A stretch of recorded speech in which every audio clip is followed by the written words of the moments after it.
사도행전, 오늘의 말씀은 사도행전 8장 12절에서 17절까지의 말씀입니다. 사도행전 8장 12절에서 17절까지의 말씀입니다. 저와 여러분이 교독하도록 하겠습니다. 사도행전 18장 12절에서 17절. 빌립이 하나님 나라와 및 예수 그리스도의 이름에 관하여 전도함을 그들이 믿고 남녀가 다 세례를 받으니 시몬도 믿고 세례를 받은 후에 전심으로 빌립을 따라다니며 그 나타나는 표적과 큰 능력을 보고 놀라니라. 예루살렘에 있는 사도들이 사마리아도 하나님의 말씀을 받았다함을 듣고 베드로와 요한을 보내매 그들이 내려가서 그들을 위하여 성령 받기를 기도하니 이는 아직 한 사람에게도 성령 내리신 일이 없고 오직 주 예수의 이름으로 세례만 받을 뿐이더라. 같이 읽겠습니다. 이에 두 사도가 그들에게 안수함에 성령을 받는지라. 아멘. 하나님, 우리가 성령의 충만한 삶 살기 원합니다. 말씀 가운데 능력 가운데 거하게 하여 주시옵소서. 예수 그리스도의 이름으로 기도드립니다. 아멘. 이 빌립 집사의 이야기가 이제 계속해서 되어지고 있습니다. 사마리아에 가서 복음을 증거한 것이죠. 12절의 말씀을 보겠습니다. 빌립이 하나님 나라와 및 예수 그리스도의 이름에 관하여 전도함을, 그래서 우리가 무엇을 증거해야 되냐? 하나님의 나라 그리고 예수 그리스도의 그 이름을 증거하는 것입니다. 하나님 나라는 어떻게 확장되어집니까? 어떻게 건설되어지고 어떻게 퍼져나갑니까? 이게 뭐 우리가 벽돌을 만들고 이렇게 하는 거예요. 우리 상징적인 의미로 이해한다면 예수 그리스도를 증거하는 그곳이 하나님의 나라가 건설되어지고 확장되어지고, 그들이 뭐 공간적인 것을 얘기하는 것이 아니라 그 영혼을 얘기하는 것 아닙니까? 그들이 죽음에서 생명으로 옮겨지는 것, 그것이 이제 하나님의 나라가 확장되어지는 것이죠. 이미 하늘에는 하나님의 나라가 있습니다. 이제 여기서 하나님의 나라라고 얘기하는 것은 이 땅에 뭐 공간적인 개념이라 물론 그렇게도 이해할 수 있는 부분도 있긴 하지만,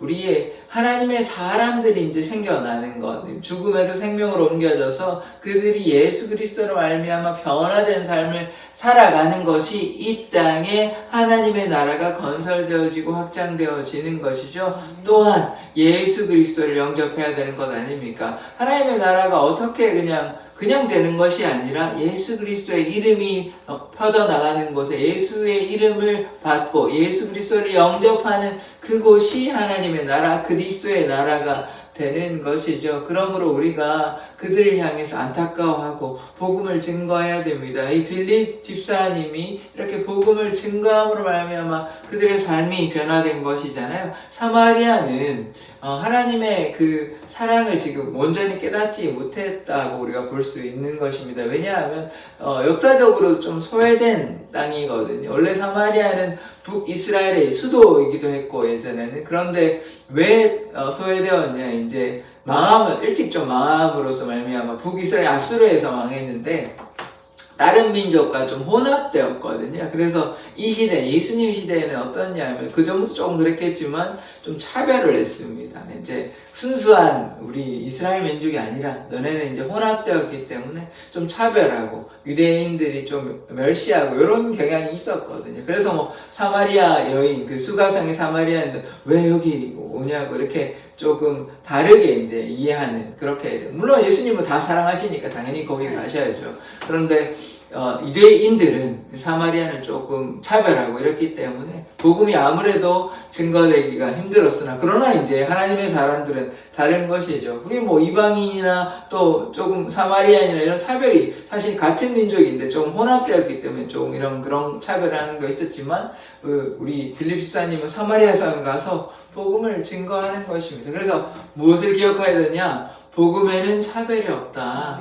남녀노소 인종과 뭐 배경과 상관없이 지혜가 많고 적으냐, 돈이 많으냐 적으냐 전혀 상관이 없습니다. 누구에게나 하나님의 그 사랑이 증거되어야 하는 것이죠. 그래서 이 사마리아 사람들에게 복음을 증거할 때 어떤 역사가 나타나냐면 그들이 믿고 남녀가 다 세례를 받는다. 세례가 뭐라고 말씀드렸습니까? 죄사함의 의식 아닙니까? 세례를 받고 예수 그리스도를 영접하는 거죠. 세례가 그냥 물론만 이렇게 받는 게 아니죠.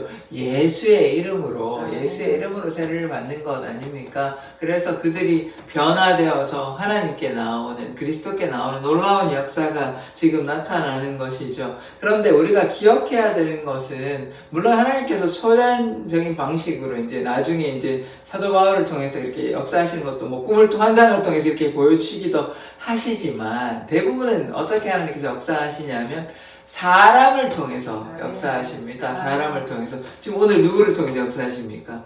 집사 빌립 집사님이 사마리아 성에 갔기 때문에, 물론 하나님의 역사입니다. 그것도 당연히 하나님께서 집사 빌립을 통해서 이렇게 하시는 거지만, 그러나 지금 사람을 통해서, 그 수단은, 그 도구는 집사 빌립 사람이지 않습니까? 그 사람이 사마리아에 가서 복음을 증거함으로 그들이 세례를 받고 변화되고 하나님의 은혜를 깨달은 것 아닙니까? 그래서 이 말씀은 우리에게 어떻게 이해해야 되냐면, 우리도 하나님께서 물론 각본적으로 때로 역사하십니다. 그러나 이 제천에서, 한국에서 선교사가 왔고 누가 와서 이렇게 복음을 증거한 것 아닙니까? 하나님이 갑자기 사람들을 갑자기 그 사람들을 변화시킬 수는, 물론 하실 수 있죠. 하실 수 있는데, 그렇게 하시는 방식이 굉장히 이제 그렇게 예외적이고 특수한 경우에서는 그렇게 하시지만, 바울처럼. 그러나 대부분의 경우는 어떻게 하십니까? 사람을 보내시잖아요. 그것도 하나님의 역사인 것이에요. 사람이 인간적으로 하는 것이 아니라,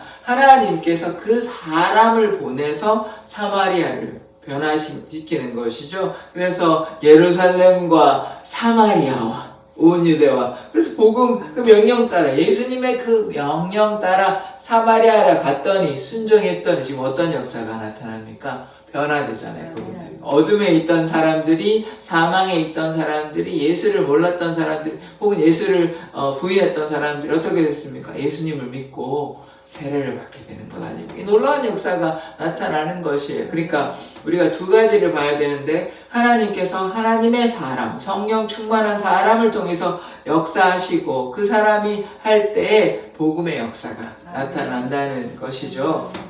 그래서 우리도 어떻게 해야 됩니까? 성령 충만함 받고 능력 충만함 받으면 우리가 거하는 곳에 예수의 역사가 나타나므로 그들이 변화된다는 것입니다. 그래서 그냥 우리가 기도하지 않고 성령 충만함 받지 않고 그냥 전도해야 된다 보다, 물론 하나님께서 역사하실 수도 있습니다만은, 그러나 오늘 말씀, 그리고 우리가 계속해서 말씀을 보면 우리가 성령 충만함 받고 하나님의 능력이 나타날 때에 우리가 복음을 증거함으로 놀라운 역사가 나타난다. 그것이 이제 바른 순서인 것이죠. 그래서 우리가 먼저 무엇을 해야 됩니까? 하나님께 기도하고 순종하고 말씀 가운데, 능력 가운데, 예배 가운데 나아감으로 우리가 변화됨으로 말미암아 복음의 능력이 나타난다. 그것이 우리가 깨달아야 되는 것이죠. 자, 13절의 말씀을 보시겠습니다. 시몬도 믿고 세례를 받은 후에 전심으로 빌립을 따라다니며, 이 13절의 말씀만 보면 참 좋아요. 아, 시몬이 변화되어가지고 세례도 받고, 그러니까 죄도 사함을 받고, 그래서 전심으로 그냥 따라다닌 것이 아닙니다. 온 마음을 다해서 빌립을 따라다니며, 요 말씀까지 참 좋거든요. 그런데 이제 우리가 교회에서도 보면 다 그렇다고 볼 수는 없고, 일부 그런 사람들이 좀 있는 것 같습니다. 교회에 다른 욕심을 가지고, 이제 이를테면 결혼에 대해서 젊은 사람들이 좀 와서, 결혼이 쉽지 않으니까 교회에 와서 좀 남자친구나 여자친구를 만나서 이렇게 결혼하려는 그런 목적이라든지, 그러니까 아니면 어떤 돈 때문에, 어떤 재정적인 문제 때문에 온다든지, 아니면 어떤 네트워크를 좀, 인맥이나 이런 걸 좀 써가지고 좀 어떤 도움을 얻는다고. 그러니까 이것은 사실 물론 그들을 싹 비난하기는 조금 어렵지만 순수한 목적은 아닌 것이죠. 그래서 이 시몬도 이 말씀만 보면 참 이렇게 좋잖아요. 전심으로 빌립을 따라다녔다라고 하니까 열심으로 잘했겠구나 이렇게 우리가 이해하기 쉬운데 뒤에 말씀을 보면 좀 그런 게 아닌 게 있어요. 욕심을 부리는 것이 있거든요. 그래서 우리가 마찬가지로 교회에서 우리가 교회에 나오는 목적 또 예배의 목적은 하나님만 예배하고 하나님만 사랑하고 순종하고 이렇게 해야 되는데 다른 마음, 흑심, 욕심 이런 마음을 가지고 나오면 안 된다라는 그런 마음을 우리가 깨달아야 하는 것입니다. 교회의 목적은 그냥 세상과 똑같이 그런 살아가는 방식을 쫓아가는 것이 결코 아닙니다. 하나님을 예배하고 또 그리스도의 사랑이 나타나고 또 하나된 공동체, 전도하는 공동체 이렇게 되어야 되는데 그냥 우리끼리 좋아하고 또 그냥 어떤 다른 욕심을 따라 다른 목적을 가지고 교회에 나온다면 그 바른 마음은 아니겠죠. 그런 것을 우리가 보아야 하는 것이죠. 그래서 전심으로 따라다니는 건 참 좋은데 그래서 그렇게 되고 또 그 나타나는 표적과 큰 능력을 보고 놀라니라. 당연히 놀라겠죠. 하나님의 놀라운 역사. 왜냐하면 이 사람은 마술사, 주술사 시몬인데 이 사람은 자기보다 더 대단한 사람이 왔다 그러니까 자기는 능력이 뭐 숫자로 얘기하기는 그렇지만 쉽게 이해하기 위해서 한 10 정도 되는데 이 사람은 빌립이라는 사람은 자기가 보기에 한 20도 되고 더 뛰어난다고 보면 놀라운 역사가 나타나니까 이렇게 당연히 이렇게 놀라고 따라다니고 이런 거죠. 그러니까 근데 이 말씀만 보면 또 순수한 동기라고 볼 수도 있을 것 같은데 또 그렇지는 않은 것 같습니다. 다른 말씀에 이제 같이 비추어 종합적으로 이해해 보자면 그냥 어떤 놀라운 역사가 나타나니까 거기에 이제 빠져가지고 대단하다. 놀랍다, 경이롭다, 이런 느낌이었던 것 같아요. 그래서 순수한 목적은 좀 아니었던 것 같습니다. 이 말씀만 보면 참 좋거든요.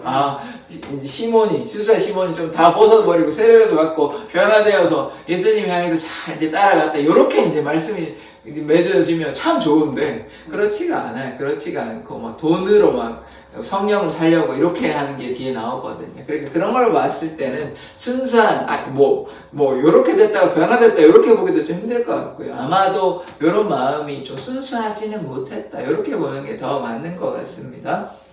14절의 말씀을 보겠습니다.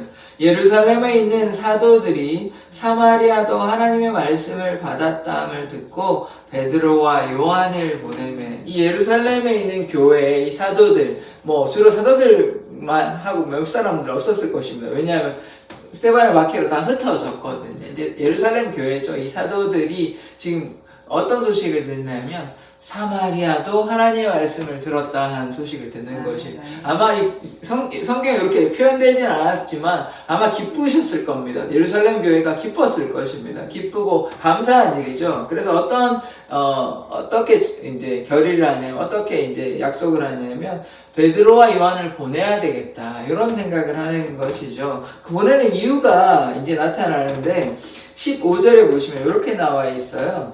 그들이 내려가서 그들을 위하여 성령 받기를 기도하니. 그러니까 그 이유가 무엇이냐면, 베드로와 요한 이 두 사도들이 이 사마리아 성에 사마리아에 간 이유는 뭐냐면 성령 받기를 위해서. 그들이 성령을 받아야 되는 것이에요. 그러니까 이 말씀을 우리가 비춰보면 그냥 세례만 받으면 끝이 아니라는 사실을 우리가 깨달아야 되는 거예요.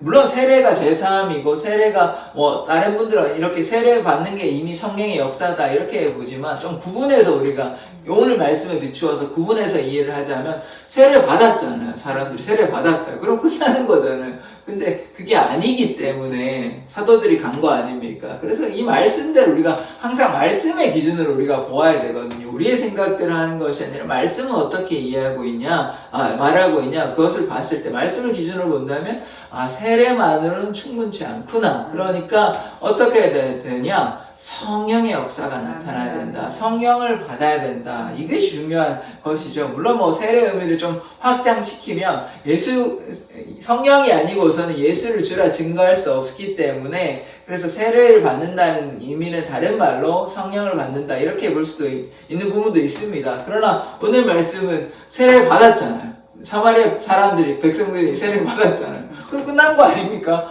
성령이 아니고서 예수를 주로 증거할 수 없는데, 그런데 이제 그 당시에는 성령을 사마리아 사람들은 아직, 그때는 이제 예루살렘 교회의 일부의 사람들, 뭐 전체 다라고 보지는 못하지만 상당한 사람들이 받긴 받았습니다. 전체 다는 아닐 것이면, 전체 다 받았다 그러면 세번을 받게 하면 안 되죠. 완전히 돌이켜야 되는 거 아닙니까? 그러나 그것이 아니고, 뭐 얼마나 받았는지는 모르겠지만 상당한 많은 사람들이 받았고, 그러나 사마리아는 아직 그렇지는 않은 것이죠. 그래서 성령 받기 위해서 이 베드로와 요한이 사마리아에 가게 되는 것입니다. 16절에 보시면, 이는 아직 한 사람에게도 성령 내리신 일이 없고, 이렇게 나오지 않습니까? 뒤에 보시면 오직 주 예수의 이름으로 세례만 받을 뿐이더라. 그래서 제가 방금 말씀드린 것처럼 세례만 받아서는 안 되기 때문에 성령 받아야 되기 때문에, 이걸 뭐 성경에 따라 보면 성령 세례라고 하기도 하는데, 그래서 우리가 성령을 받아야 되는 것이에요. 그래서 제가 아까 말씀드린 대로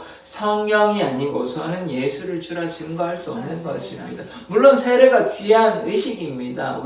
우리가 세례를 통해서 성령 받았다고 이해할 수 있는 부분도 있긴 하지만, 좀 더 구분해서 보자면 세례가 끝이 아니라, 오늘 말씀에도 이게 뭐 그때만 그런 겁니까? 아니죠. 지금도 그런 거예요. 그러니까 세례를 성령에 대한 이해 없이 성령 받지 아니하고 세례 받으면요, 소위 이제 그런 분들, 제가 한 20대 때인가 정확히 기억은 안 나는데, 제가 이제 아버지 교회에 있을 때 그때 어떤 분이 집사님이었던 걸로 제가 기억하는데, 교회 지휘자 분이셨는데, 남자 지휘자 집사님인데 어떤 얘기를 하시었냐면 경험이 없다, 뭐 이런, 그러니까 예수님을 만나 뭐 영적 경험을 얘기하는 것이죠.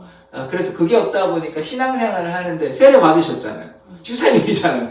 그런데 제가 이 얘기를 왜 하냐, 세례 받으셨잖아요. 근데 성령에 대한 이해, 그러니까 영적 경험이 없다는 것은 성령을 받지 못했다, 이렇게 우리가 이해를 한다면, 그러니까 성령을 받지 못하니까 교회를 뭐, 제 생각 그때 그 당시에 아마 그분이 10년 20년 정도 다니셨을 거예요. 그런데 그 당시에 제가 그분의 나이를 정확히는 모르겠는데 한 40대나 50대였던 걸로 기억하는데, 그러면 20년 이렇게 다니셨는데, 그럼에도 불구하고 이 영적인 경험이 없으니까 신앙이 좀 그렇다라고 이런 얘기를 하시는 걸 제가 들었던 기억이 나거든요. 이 얘기를 왜 하냐, 이 성령에 대한 이해 없고 성령을 받지 못하다 보니까 세례를 받았음에도 불구하고 어떻게 됩니까? 교회를 그냥 깊이 있게 신앙이 자라지 못하는 것이에요. 그러니까 무엇이 우리에게 필요한 겁니까? 성령께서 역사하셔야 되죠. 성령의 충만함을 받아야 됩니다. 영적 체험이 없고 영적 경험이 없고 성령의 역사를 경험하지 못하면 마음이 뜨겁지 못하는 것이에요. 그러니까 우리의 신앙이, 왜냐하면 경험이 없다 보니까 하나님에 대한 온전한 믿음, 신뢰가, 믿음이 담대하지 못하고 긴가민가 한 거예요. 경험이 있어도 이제 의심하고 흔들릴 때가 있는데, 그런 것조차 없으니까, 물론 뭐 약하게 있었는지는 뭐 제가 정확하게 모르겠습니다. 그분의 말에 표현하면 그렇게 얘기를 하니까. 그래서 우리에게 성령 충만함이 있어야 됩니다. 성령 충만함으로 말미암아 우리의 삶이 변화가 있는 것이죠. 자, 17절의 말씀을 보시겠습니다. 이에 두 사도가 그들에게 안수함에 성령을 받는지라. 그러니까 하나님의 사람 사도 베드로와 요한이, 모르겠습니다. 집사 빌립은 그 당시에 뭐 안수할 수 있는 이런 거는 없었던 것 같습니다. 그러니까 이제 베드로와 요한을 보냈죠. 이 뭐 약간 계급이라 그러면 그렇지만 권한의 좀 차이가 있었던 것 같습니다. 처음에 이제 이 집사를 택한 것은 구제하는 일에 힘쓰기 위해서, 왜냐하면 저 헬라파 그 과부들이 좀 소외당하니까 그것 때문에 했는데, 나중에 보시면 스테반 집사님하고 빌립 집사님은 말씀 사역 열심히 하시거든요. 구대 사역 열심히 하시는 것이 아니라 거의 사도처럼 활동하시는데, 그러나 뭐 차이점이 있다면, 오늘의 말씀을 근거해서 보면 베드로와 요한 이 사도 두 분은 이 안수에서 이들을 통하여 하나님께서 성령을 베풀어 주시는데, 성령께서 임재하시는데, 이 집사 빌립은 그런 권한까지, 그런 능력까지는 없었던 것 같아요. 만약에 그렇게 했다면 보낼 필요 없죠. 그냥 집사 빌립한테 말로 편지 써가지고, 집사 빌립아 그들에게 안수해라, 그럼 성령께서 역사하실 것이다, 뭐 이렇게 하면 되는 거 아닙니까? 그렇게 하지 않았다고요. 베드로와 사도가 직접 가서 안수하게 되는 것이죠. 이 말씀을 좀 근거하자면, 사도들이 귀한 능력이 있는 것입니다. 예수님의 제자들이 안수함으로 말미암아 이들을 통해서 성령께서 역사하시는 것이거든요. 그래서 우리가 어떻게 해야 되냐? 성령의 충만함을 받고 성령 가운데 거하면 하나님의 놀라운 역사가 베드로와 요한 이 두 사도를 통해서 역사하셨던 것처럼 우리가 그래서 뭐 해야 됩니까? 성령 충만함을 받아야 됩니다. 우리가 성령 충만함으로 말미암아 복음이 증거되고 그들이 죄사함을 받고 세례도 받고 성령도 받는 것입니다. 그래서 2000년 전에는 이렇게 사도들만 했지만 지금은요, 하나님 믿는 모든 사람들이 거룩한 제사장, 왕같은 제사장이 거룩한 나라인 것입니다. 특별한 사도만 해야 되는 것은 아닙니다. 이거를 잘못 이해해가지고 물론 축도나 이런 거 안수하는 거는 좀 목사님만 해야 되고 이렇게 좀 구별하긴 합니다만은, 그러나 이 말씀을 우리가 너무 이렇게 구분지어서 봐서 목사님만 이렇게 대단한 사람 그렇게 보면 장로님 목사님은 이렇게 하고 그냥 일반 간 나온 신도들 아무것도 아니다 이렇게 보면 안 되는 것이거든요. 물론 역할의 차이를 우리가 두어야 하는 것입니다. 모두가 다 모세가 될 수는 없거든요. 누구는 따라가야 되고 누구는 천부장이 돼야 되고 이런 거 아닙니까? 그러나 모두가 왕 같은 제사장, 거룩한 나라임을 기억하고 우리가 성령 충만함을 받으면 우리를 통해 하나님의 역사가 나타나는 것입니다. 그래서 오늘 집사 빌립을 통해서 또 베드로와 요한을 통해서 하나님의 놀라운 역사를 보았지 않습니까?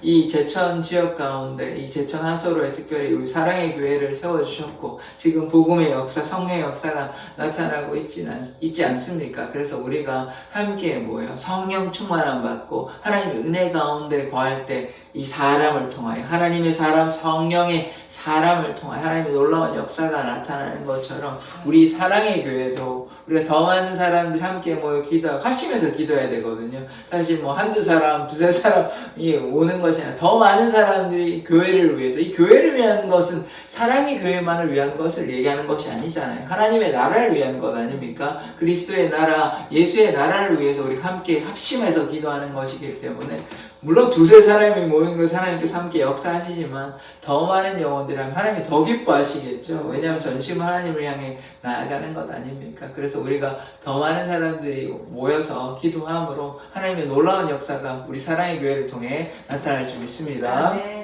기도하겠습니다. 하나님, 우리 빌립 지사님을 통해서 또 베드로와 요한을 통해서 하나님의 그 놀라우신 역사가 나타나고 이들이 성령 충만함을 받고 이들이 안수함에 성령께서 그들 사마리아 백성들에게 나타남을 임하셨음을 고백합니다. 주님, 우리 제천 사랑의 교회가 주님만을